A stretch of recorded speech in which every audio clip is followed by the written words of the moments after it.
This podcast is brought to you by UConnect, the creator of the first all-in-one virtual career center. Scale your impact and engage more students with a platform that puts all of your career resources in one place. Hey friends, welcome back to the Career Everywhere podcast.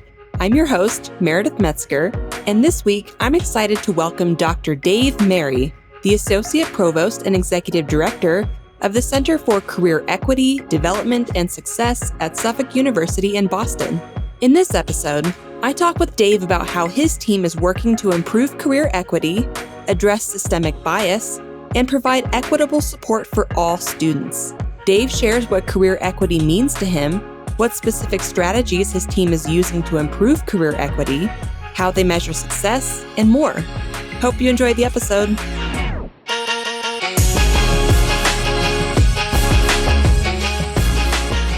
Thank you for being here, Dave.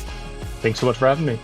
Yeah, I'm really glad to have you, and I am excited to talk to you today about a very important topic, and that's career equity.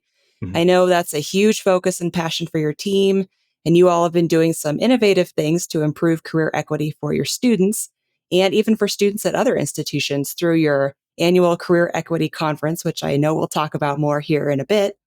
But before I get into my questions, Dave, is there anything else you'd like to add about yourself, your background, or your role there at Suffolk?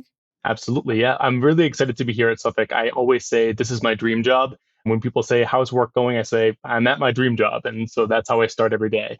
My role is relatively new. 4 years ago, I was hired at Suffolk as part of the strategic plan, the 2025 strategic plan.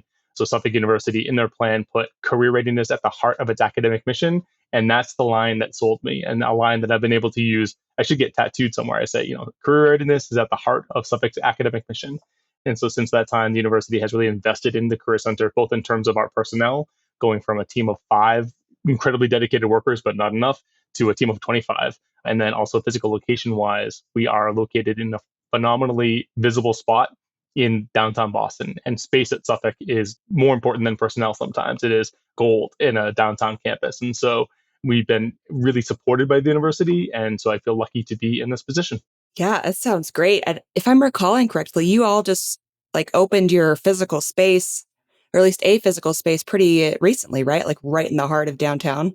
That's right. Yeah, we are on the first floor of 73 Tremont, which is one of our main academic buildings, but had been a Citizens Bank. And for the year leading up to us moving in, I was sort of casing the joints. And I think I'm on a list somewhere for peeking into a bank too often and planning out where I was going to put my office. But on the first floor between Park Street and Downtown Crossing and the Common. And so talk about career everywhere. People are walking, they're commuting to Mass General Hospital or the Financial District or the Arts District every day, every morning. So students walk out of their classrooms or out of the Career Center and they're in downtown Boston, getting out of the way of somebody who's between meetings. And so that means that where we're located, students see us regularly when they walk by the windows, but so do employers and alumni. We have a regular influx of people coming through our center pretty casually. We have free coffee, which I always say coffee is the new pizza. But so our location is really central to the way we're able to reach students. Yeah, that's great. Like you said, that does really embody the career everywhere element, because not only is it, central to all of your other academic spaces, but it's central to the hub of Boston. That's right. That's right. We say pretty often, Boston is our classroom. And that's really true. I think we're right in the thick of it. And there's an experience of being downtown Boston that you can't really replicate. So we take advantage of it. Yeah, that's awesome. Well, next time I'm in Boston, I'll have to stop by. Please do. All right. Well, before I get into my more specific questions about our topic today, I do want to kick us off with a question I ask all of our guests here on the podcast. And that's, what does career everywhere mean to you? I think, and having talked to a lot of my colleagues, some of whom have been on the show, I have a relatively similar understanding of career everywhere in that career is everyone's job on campus. We know that somewhere between 90 and 100% of students go to college to improve their career prospects after graduation, whether they know what that means or not. That's why they're there if we ask them. And so that has to be our key metric. And so that needs to be everyone's job, from the Career Center, but also the faculty, the staff, the people thinking about space design and programming. Everyone needs to think about, how is this improving students' ability to secure a meaningful job after graduation? When we think about financial aid, when we think about alumni support, how are we supporting social mobility of our students after graduation? And I feel so fortunate at Suffolk that that was the conversation before I came here and has increasingly become the conversation over time. So it means that it's everyone's job, but I also think that it means for students, they're encountering this idea of career in all of their experiences. So when I speak to faculty and they say, hey, we're bringing an employer in to bring a case study, or can you help students process that in terms of their career development? When I talk to our student affairs staff here and they say, Dave, can you tell us more about the NACE competencies? We've been talking about them for years. What can you share with us? That means that there's a culture here of people really thinking about how does my work support careers, and students are hearing that over and over again. Wow, that's amazing that is so ingrained in the culture there at Suffolk, like from the top down, it sounds like. Absolutely. I think, and like you said, from the top down, the president has been very vocal in her support of our work, but also has been very good about not making it the career center's work, but saying the career center is at the heart in some ways in supporting the university's work around career readiness, which I think is an important distinction to make if we're talking about career everywhere. Yes, absolutely. It's like we've talked about on this podcast many times before. It's about engaging the entire ecosystem on campus and off. And it sounds That's like you exactly right. guys have Yeah. have got that figured out. So Well, that's great. we have parts of it, and we're by no means perfect. But I feel, like I said, the reason that it's my dream job is that I'm coming into a place that wanted to do some growth in this area, that knew that they were doing some things right, but knew where they could grow. When you say the word ecosystem, I think that suggests some areas where we could improve. So we have lots of individuals who have this as part of their mission. And so now we're thinking, how can we make that a web? How can we have that be a cohesive experience for students where if you're talking about your career plan in your first year seminar, that career plan might live on into your advising with your career advisor, your faculty advisor, or the conversations you have with the club and organization leader might be part of your career portfolio. And so I think it's that the word ecosystem suggests everybody, but also everybody interconnected. And I think that's where we can do some more work. And I see lots of possibilities. Yeah, sounds like there's lots of exciting stuff on the horizon for you all. That's right. And I think that's a good segue into our topic today, which is, again, how you all are working to improve career equity there at Suffolk. And just to get us started and just kind of give some context for this conversation, can you share how you define career equity? Like, what does that mean to your team? We define career readiness as ensuring that every student has equitable, and that doesn't mean equal, it means equitable access to career preparation from our center and from the university. And it also means that when we're looking at our employer partnerships, we're working with employers that share that mission. So not just we want to hire a diverse workforce or we want to bring in a diverse applicant pool, but companies that say we have a mission to, hire, retain, promote, sustain, and grow our population of employees of color, women in traditionally male fields. We want to look at that mission and support those organizations. At the same time, an organization that maybe hasn't made that step yet, how can we help them to make that step? So when somebody comes to Suffolk and says, help us recruit students of color on your campus, we say, hang on one sec. How are you going to support those students? Let's talk about that first. And it becomes a great partnership then with that organization as we build out that language. Okay. Yeah, I know we'll talk about some of those specific things that you're doing here in Yes. just a little bit. But thank you. I think that provides some good context just so we all know kind of what career equity means. So, your team has poured a lot of resources into improving career equity, including hiring a director of career equity, which again, we'll talk about here in just a little bit. Mhm. But, in your mind, like, why is this such an important issue to address, especially from like a career services perspective? I think we know, certainly at every university and at Suffolk specifically, we know that some of our students are going to face more systemic bias in the workplace than others. It's just a fact. And Suffolk University started with an equity mission. So Cleland Archer, back in the day, I should know the year by heart. Suffolk was started as a law school for people who were not admitted into traditional law schools. So for immigrants, people who are working during the day, it was how do we provide access to people who don't have it currently? And so that mission is really strong in our foundation. And we think about how do we provide access to the institution now to Boston Public School students or students of color or students who are Pell eligible and may not be able to afford a different education. How do we provide that opportunity? I think it's important to then recognize that it can't just be the opportunity to come to college and then accrue debt. It has to be the opportunity to come to college and to be able to economically improve your situation afterwards. And that's the expectation and the promise. And so career equity means that we know that some students are coming in with a network who can support them in finding that internship, who can encourage them to take advantage of a career center, who know what a resume looks like and have one themselves. And some students are coming in the first in their family to ever go down this path. And so, what don't they know they don't know? And how can we be more explicit about that than we might have been otherwise? And so, I think, as most people know, I think there's that image of the three people looking at a baseball game and a fence and the boxes. And I think people are familiar with equity. It means not everyone has the same, but everyone has what they need.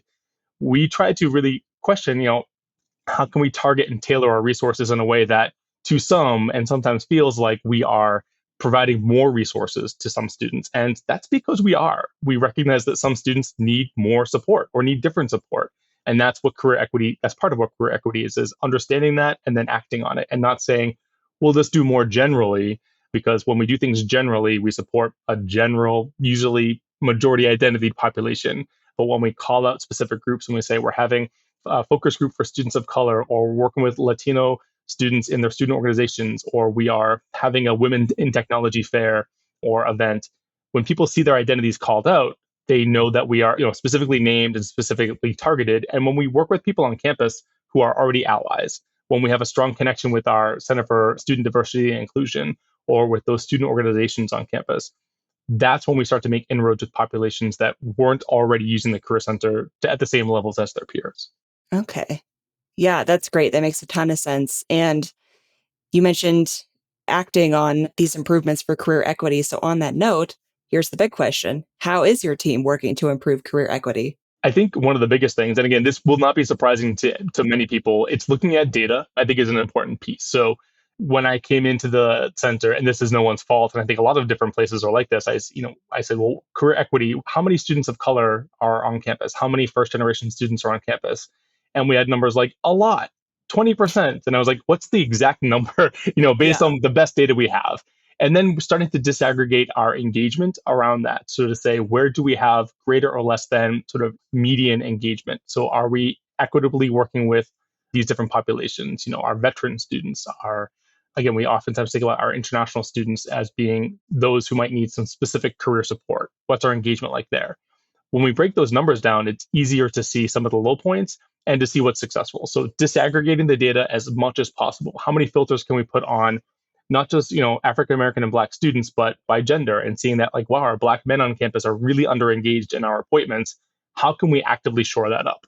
Because we know from literature and practice and research that not only does everyone benefit from having someone reaching out to them for career support, but specifically students of color and underrepresented students disproportionately benefit from having those supports and having that resource. And so making those extra efforts then to provide programming that's targeted.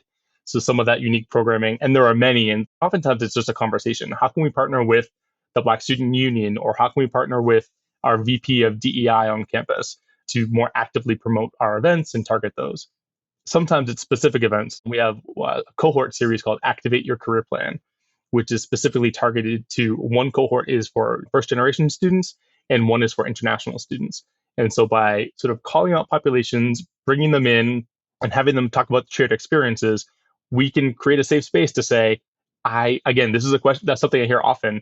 I didn't really know what a resume was. I was embarrassed to ask. I kept looking at it online. I called it a resume. I didn't know, like, these are some of the things that we hear when people come together and say, I was afraid to ask this because I thought everyone knew. And for international students, we know that that's a population that sometimes is self-informing.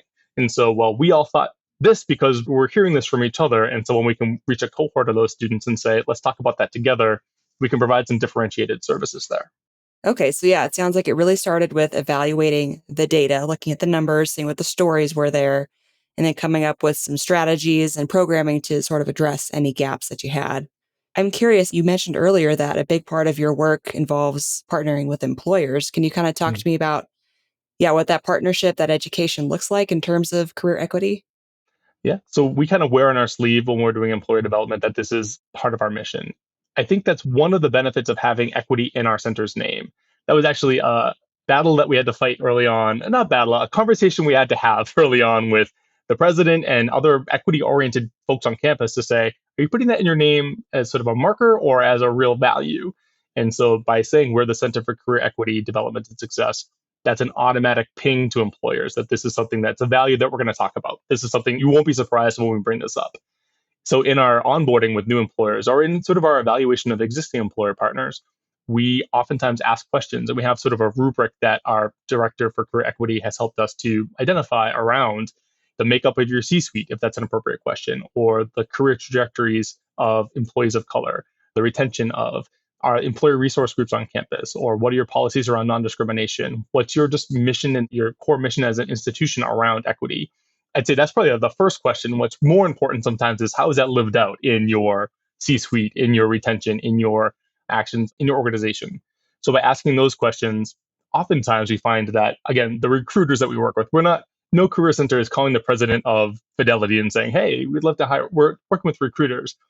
They sometimes say, I don't know. I have no idea. That's a great question.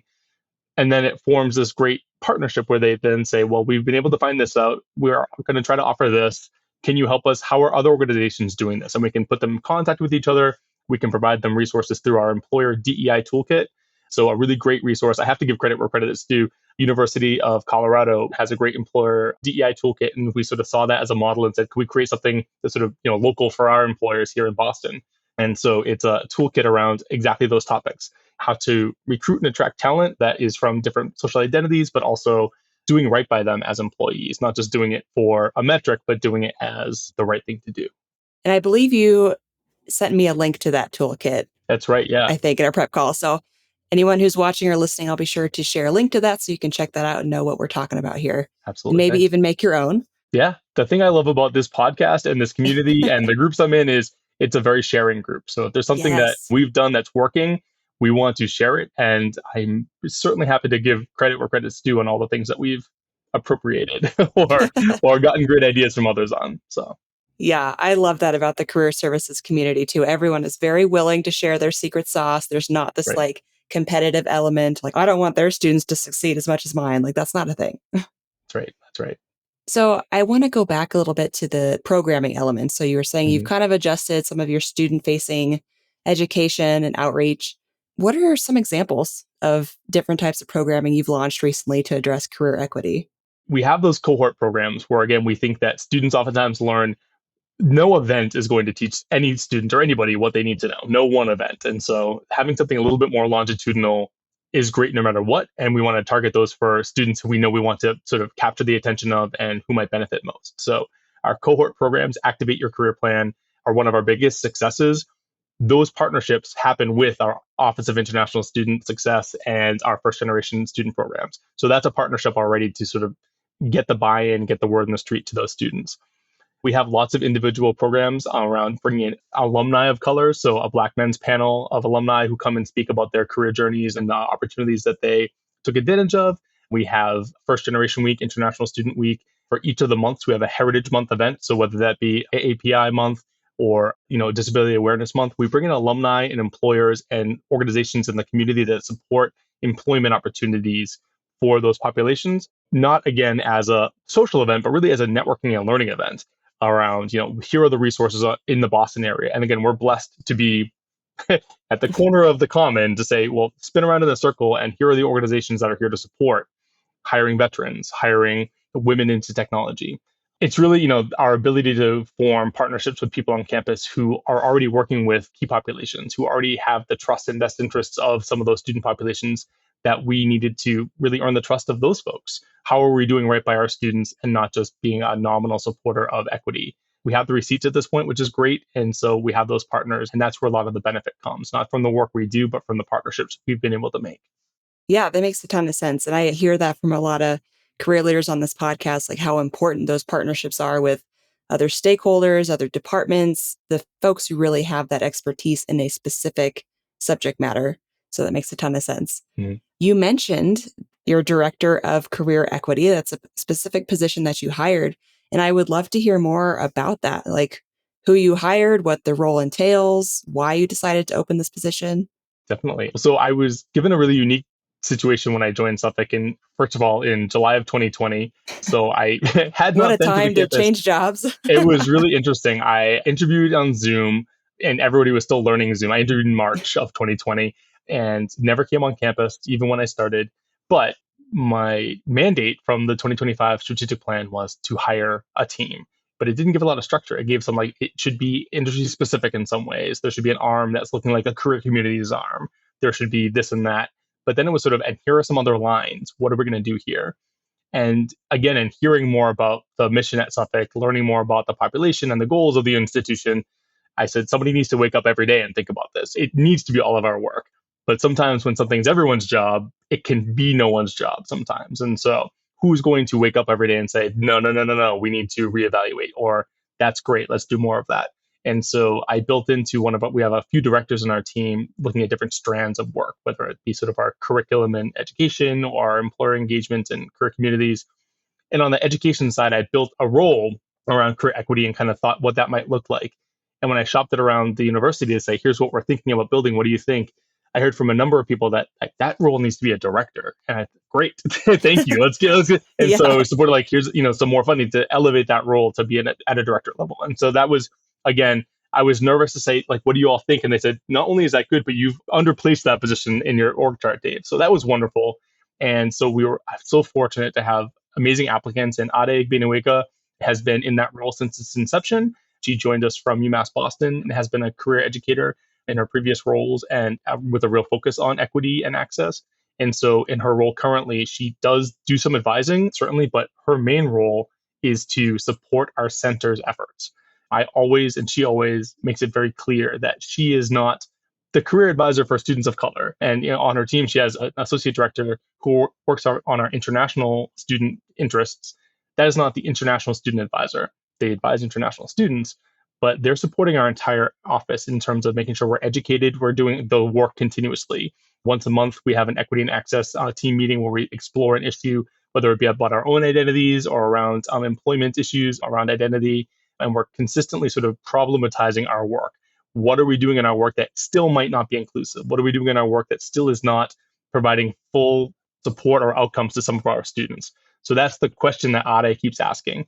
And she also serves as our liaison to a number of key people on campus to keep those lines of communication open, but always then brings it back. So if she's talking with somebody from the president's office around DEI, it's not that it's just Ade's face. She's saying, great, now come back and talk to this person and we'll get that going. So she really is, again, the person who wakes up every day and says, how can we be better at our equity mission? I love that. And I loved your emphasis earlier, especially on the fact that it's not just her job. She's not the only Right. one thinking about this. She's just kind of the one who's guiding the strategy. It's an extension of it's equity everywhere, right? And I Mhm. think it's, again, at Suffolk, it's so easy to say because I've never been at an institution that had a value like that. Many of them do, but that sort of everyday people are living it. And, I speak to faculty, I speak to admissions folks, advancement folks, and more often than not, someone will say, well, wait a minute, how will that impact this population in a true and earnest way? And it makes my heart get big every time because, it's not just, yeah, we have a stat, we need to improve this stat. But we know the story of Suffolk is the story of people who have not been included at the table, the story of social mobility. And so everyone knows that and everyone lives that, which is great. Yeah, I love that. I imagine when it's so ingrained in the culture like that, that it makes it easier to attract people who buy into that, whether that's faculty, staff, leadership, things like that. Everyone just automatically buys in, which makes it easier to steer the ship in that direction. It is. And I think, one of the things that's been difficult, one of the challenges we've had to get better at is for those folks for whom it's not second nature. We're lucky that that's few and far between. But when we are working with a faculty or an employer who says, okay, yeah, equity, but are you helping white students? Are you just exclusively supporting these other students? Are you being so exclusive to the point that you're not supporting these other students? What's our response to that? Because obviously the answer is no. But with a focus on equity, sometimes people can perceive that as being really targeted and specialized, but not supporting the entire population, which is, of course, not true.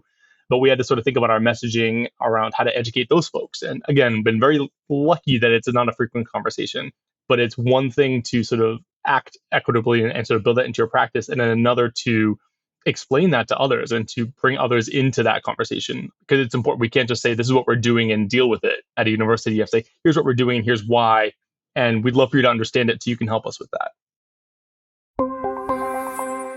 Hey, friend, if you're enjoying this podcast, I think you'd really like the Career Everywhere community. The Career Everywhere community is a digital space for career leaders like you to learn from each other, collaborate, and share best practices around your work. And the best part, it's totally free to join. Join over 1,000 other career leaders and sign up today at careereverywhere.com/community.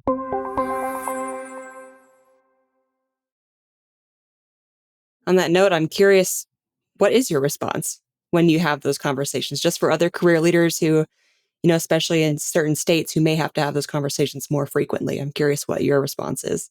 I mean, it's different for different people depending where they're coming from. I think sometimes it is just having somebody repeat what they just said. It really is. I think there's a knee jerk reaction of, I see all these events for students of color. What are you doing for white students? It's like, tell me more about that. They can't. So I think it is just problematizing it. When you hear it, it's easier to uncle at Thanksgiving it. Like, oh, they're just going to say what they say. I'm not going to speak up right now. But it's our job to speak up right now and say, like, tell me more about what you mean there. So that's one challenge is, problematizing when we hear these things.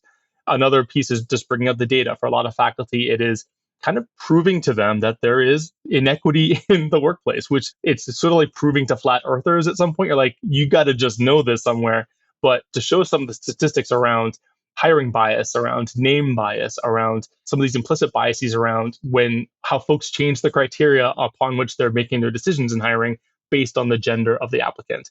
You can always make it look really good on paper, but study after study has shown that men have an advantage in interview opportunities. People with certain nationalities or certain names or certain backgrounds are subliminally excluded from processes and from conversations. Bringing the data about that and bringing the research is sometimes really important. I think it's not always about the numbers, it's about the outcomes. But in those conversations, it's about the numbers for some folks to get invested.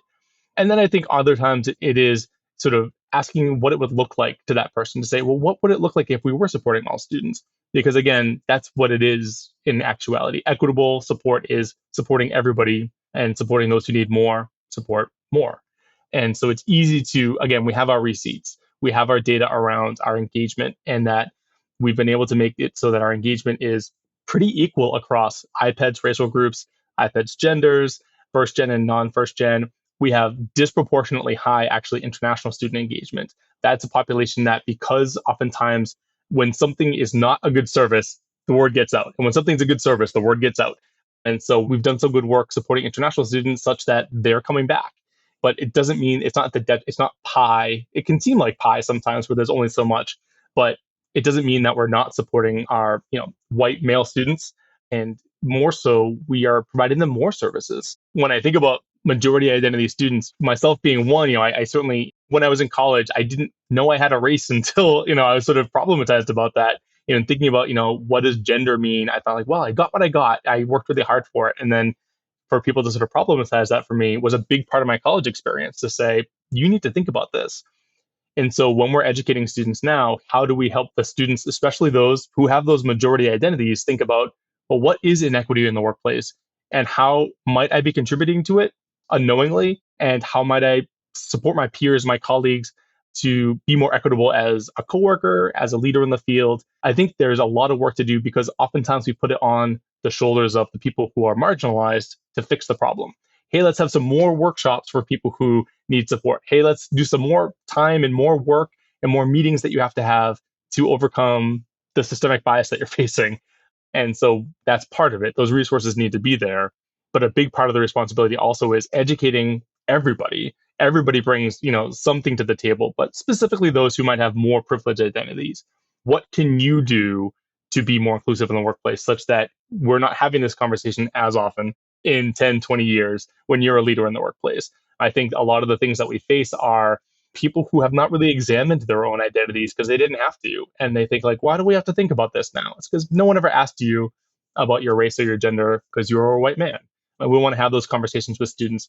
We're very fortunate that students are incredibly receptive. When given the space, they say, yes, tell me more about this. I want to learn about it. But we have to make that space. I'm so glad you mentioned that. I remember we talked about that in your prep call. And I think that's such a important emphasis there is that it's not, you can't just put this work on the shoulders of students, the underrepresented students, like as if they don't have enough to worry about and going on. Like it's about educating, how did you refer to it? The majority represented or Yeah, it's people with majority identities, right? And majority identity. Yes. I Okay. tend to say white man because I can own that identity and that stands for a lot of it. But I think, my husband and I certainly face certain different things in the field. In Boston, maybe fewer than other places in the world.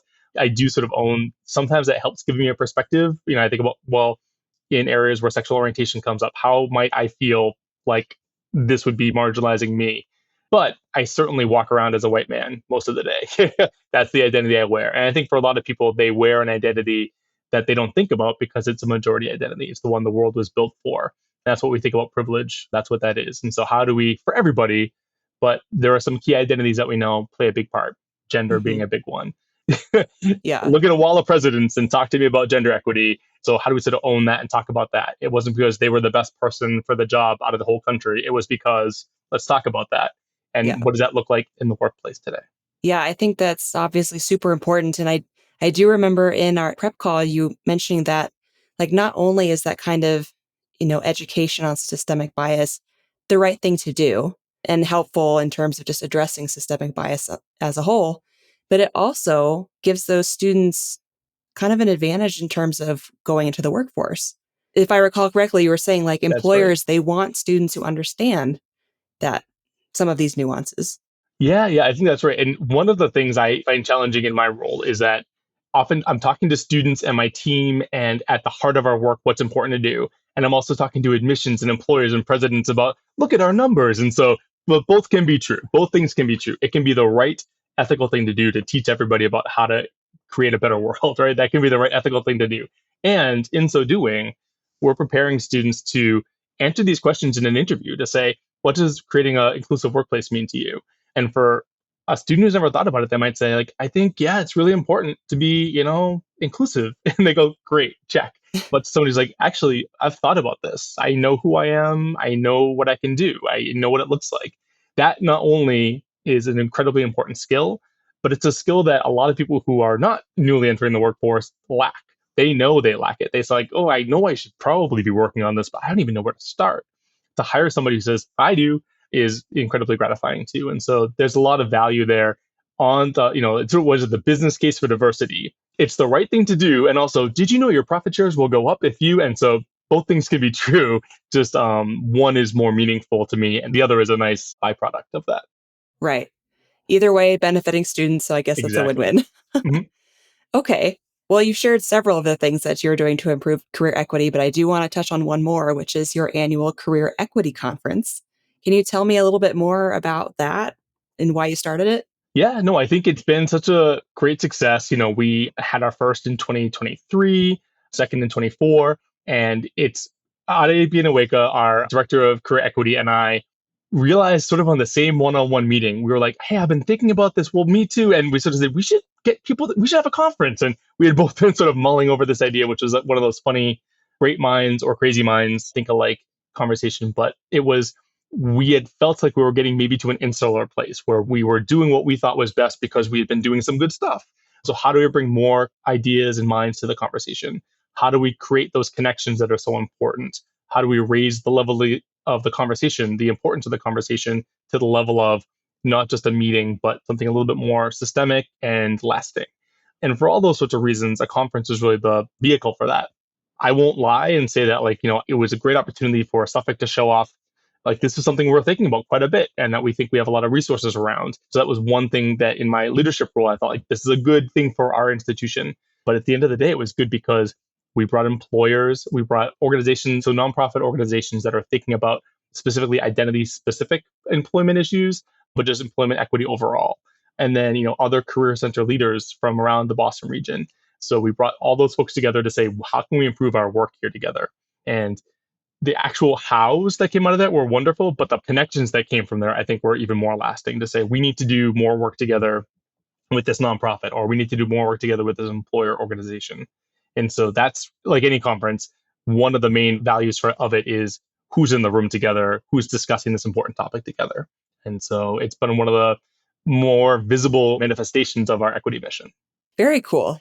For those watching or listening, I will include a link to more information about that conference so you can kind of see what it's about, maybe see if it's something you want to replicate in your region. But yeah, that's really cool that you started that. And it sounds like it's been successful, at least in the first couple iterations. It definitely has. And I think lots of things have been good. But when we ask, especially like government officials or local leaders or even, organization leaders, hey, would you like to attend or sponsor or be part of this conference? It again raises for some folks like career equity. Oh, wait, and so for some of our elected officials, they were like, I'd like to be at that. What does that look like again? And so even just having it is an educational opportunity for folks, just even hearing about it. And so it's been great to bring people in who maybe hadn't really thought about career equity much before and to immerse them in a situation where everyone is talking about that and talking about solutions. Yeah. There you go. Career everywhere in action, even with elected officials. That's That's great. right. That's right. Okay. Well, before I move on, Dave, are there any other strategies or initiatives that you're doing to improve career equity that we haven't touched on yet? I think that it's really important to know when it feels like you're being, was it the white knight? It's really easy for me to say, we're going to talk about career equity. And unless there wasn't an awkward picture of my husband behind me in the picture, like, let's say that one identity is off the table, like, sure, Dave, talk about equity. And for my team of mostly women, of whom I am the leader, talk about that gender gap, Dave. That's really a good idea. And so to know who sometimes is the right messenger for those conversations, and also to know what is our goal, how we're being perceived. So it's really important for us to not sort of be the equity champion saviors to come in and say we're going to fix things for that population. I think everyone knows what that feels like when it's done wrong, but it's really easy to slip into that mold when you say we're going to sort of focus on career equity.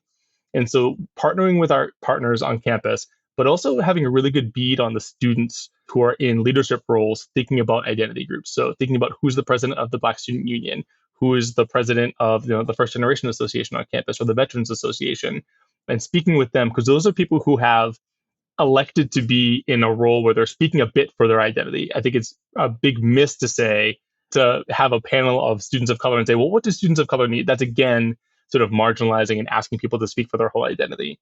But when a student organization has come together and said, this is somebody who leads us, that's a good person to say, like, well, we want to know more. What can we be doing?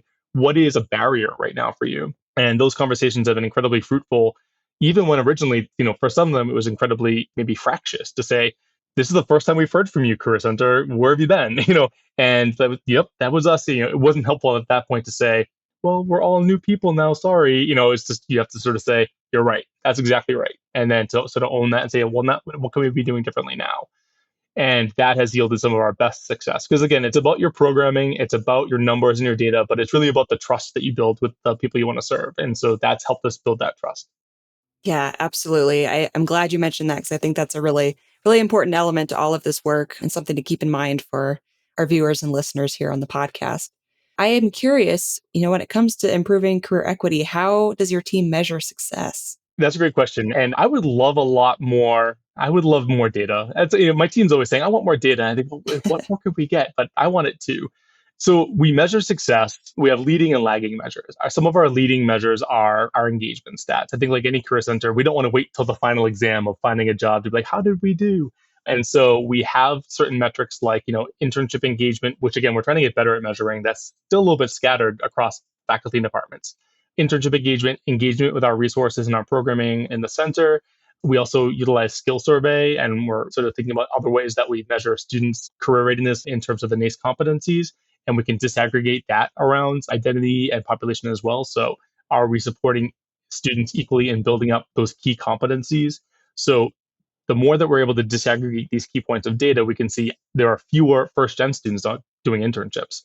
I think we can all make a lot of assumptions about why that might be. They might not have a lot of people saying like, yeah, get on that right now. So that helps us inform our practice. So that's, continuously, whenever we can sort of have a breakdown or a slicer in an Excel table that says, as best as we can do IPEDS rates, that's a really terrible category, but it gives us some information, or first gen or gender. Where do we see those gaps? The other one's in outcomes. And this is where I have a hard time because the number like 97%, 98% of students have a job. Like, that's great. And we need to put that everywhere because that's what every other school is publishing, right? But what quality of job, what income, what confidence does the student have in getting that job? How much of them getting that was because of our efforts or in spite of our efforts? There are lots of questions that it's really hard to get data on that would help inform us about, are we doing that work? We have seen improvements in time to job for different populations. So where a peak of when certain population would get a job might have been 9 months, now it's 6 months. And can we pull that back even more? Salary isn't a perfect gauge, but it's something that in general it would be nice to see going up. And so we measure that disaggregated and also with inflation as a factor. So I think all those things, anytime you can pull the data apart and say, of course we need to publish 98, like that number is, unless all of us take a step back and try to be more honest together, we can't stop that. But we can't rest on that laurel, and we need to really say, well, let's, like any good scientist, where's the problem? Let me try to disprove this. Let me try to disprove where can we still do some work. And when we do that, we see some of the gaps in whether it be, job related to career goals. I mean, I have a job and maybe even the salary is good, but like, it's not really what I wanted, or it's not, I kind of got it by accident, not because the career center helped me. The more we can learn about that, I think that's a better measure of our true success. Okay. Yeah, that makes a lot of sense. And it kind of makes me smile a little bit that we started this conversation with data and we're kind of ending the conversation with data. It's such a dry thing, but I think with something as important, but also you have to be a little bit dispassionate about, right? Mhm. Like a little bit dispassionate about this to see the reality. Because I think if you're not dispassionate, you can think the problem's bigger than it is. Maybe you might think you know where the problem is based on your gut of here's what X population needs. But until you sort of talk to folks and look at the data, you have no idea. It's sort of based on your gut. They say it's just as problematic as someone saying, well, I think you're really only serving students of color because of your mission. Well, let's look at the numbers. And so it always does come back to that, I think. Yeah, yeah, absolutely. Your mention of data reminded me of one other strategy that we forgot to talk about in terms of addressing career equity, but I believe you all use labor market data as a way to address career equity. Can you kind of talk a little bit about that? Yeah, yeah. So a really important, I think, trend in the field of career services, and it's been for a while now, is moving away from, well, what's your passion? What do you really want to do with what's your passion job?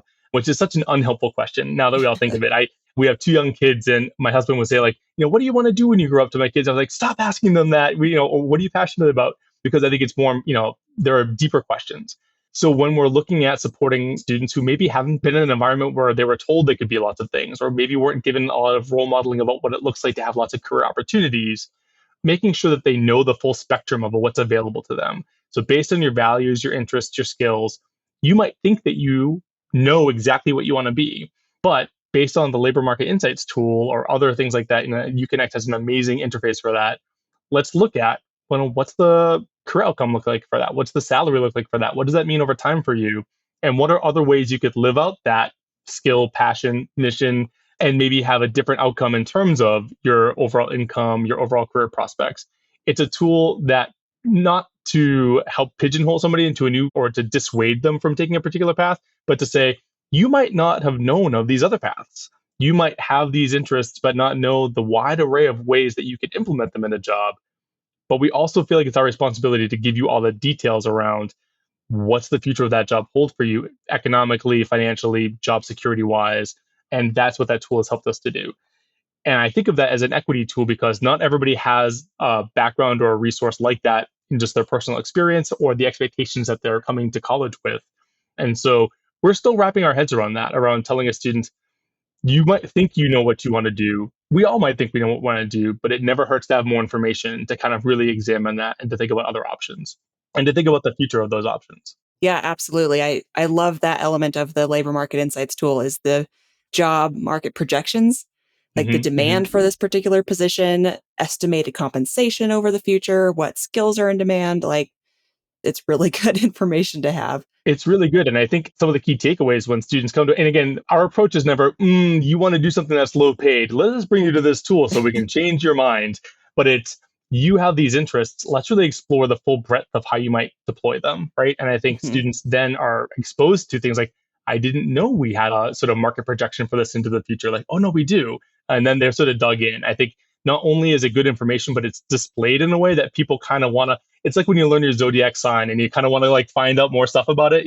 Students see that, they go, "Oh, let me dig into that. Let me click that. Let me drill down." And it's engaging and informative, which sounds like such a pitch at the end, but it's both of those things. It's engaging because it's fun to look at, and students learn a ton from it that helps inform, not always change, which is great. It doesn't have to change their mind, but it supports or informs their decision. Right. You want them to go in with their eyes wide open, Hmm. regardless of what direction they choose. Exactly. Exactly. Okay.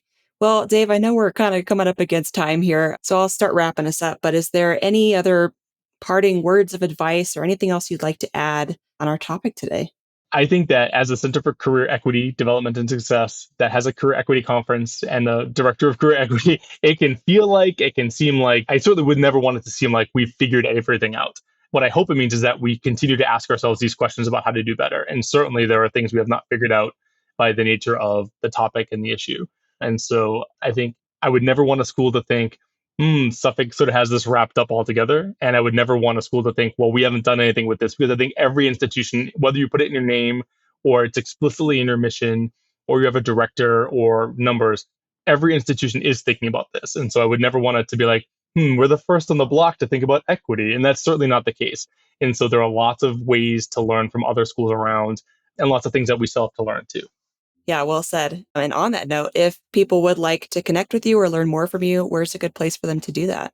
Yeah, so I would love to either email me at dmerry@suffolk.edu, but also our website. We try to make it very forward focusing on our equity mission.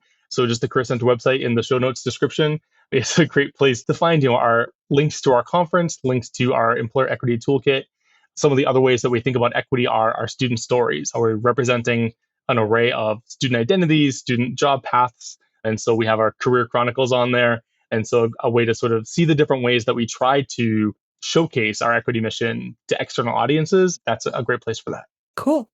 All right. Now, for the final thing, I like to end every interview with this answer a question, leave a question thing. Mm-hmm. So I'll ask you a question that our last guest left for you, and then you'll leave a question for the next guest. So our last guest is someone you know, Gerald Tang from Bridgewater Right. State University, and he left the following question for you. If you could write a humorous memoir about your career experience, what would the title be, and what would be the funniest part or funniest chapter?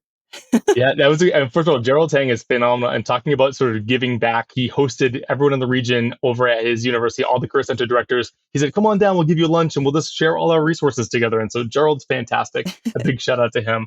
Yeah, so I thought about this. I was going to say something like the boy who said yes too much. And there's something about that phrase made me think about Willy Wonka. Like, have you ever heard the story about the boy who suddenly got everything he ever wanted? He lived happily ever after. I'm like, that's how I feel. I have a job that early in the pandemic, I remember talking to my husband and saying, I wish I had a job like this.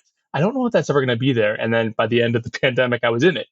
And just every day I wake up and pinch myself for that. So that's my professional story. But right around that time is also the funniest chapter of what if they realized who they really hired? That sort of the imposter syndrome chapter.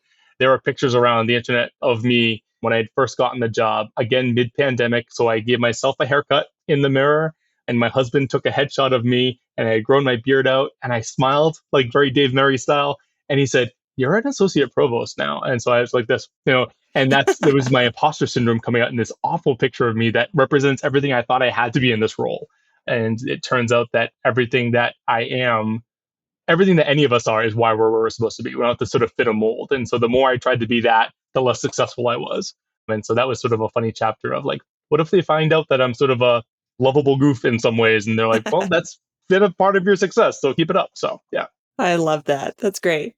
What question would you like to leave for the next guest? Oh, I wish, Gerald, you have such a good, funny question. And my question truly is sort of one of those like boring career century questions. But I'm really struggling with that question that you asked, around how do we measure success? And it can't just be placement rate anymore. And no one thinks it is. And that's not, again, I'm not the first kid on the block to figure this out, but it's hard to find that other metric that's not survey related. If you don't get it on the first destination survey, how do you know if students like their job? So what is the real metric that's saying that we're doing the real work now? So I'm curious how people are measuring success in their outcomes data beyond just the placement rate and any innovations that people see there. Okay, that's a good question. Thank you. It's not as funny. Sorry, Gerald. Yours was great. All right. We've had a good mix throughout the podcast of like the more serious ones and the one I always reference, which is a hot dog a sandwich. Which it absolutely is. I will die on that hill. Yeah, that was from Gene Rhee at University of Oregon. Oh, yeah. Yep. And the funny thing was he was like, I have a very serious question. And you're just totally deadpan. He's like, is a hot dog a sandwich? Oh. I was like, oh my God. These are the questions I should be asking. But at the end of the day, help me do my job better. Yeah, there you go. Exactly. How are you measuring outcomes? Yeah. No, I think everyone will appreciate the answer to that.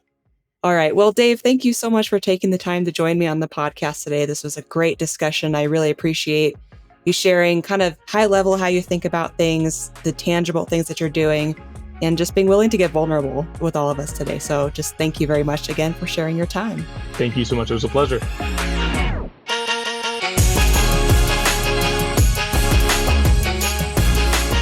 That's all for this episode of Career Everywhere. Thanks so much for listening. If you enjoyed it, please be sure to hit subscribe and rate and review us wherever you get your podcasts. We'll see you next time.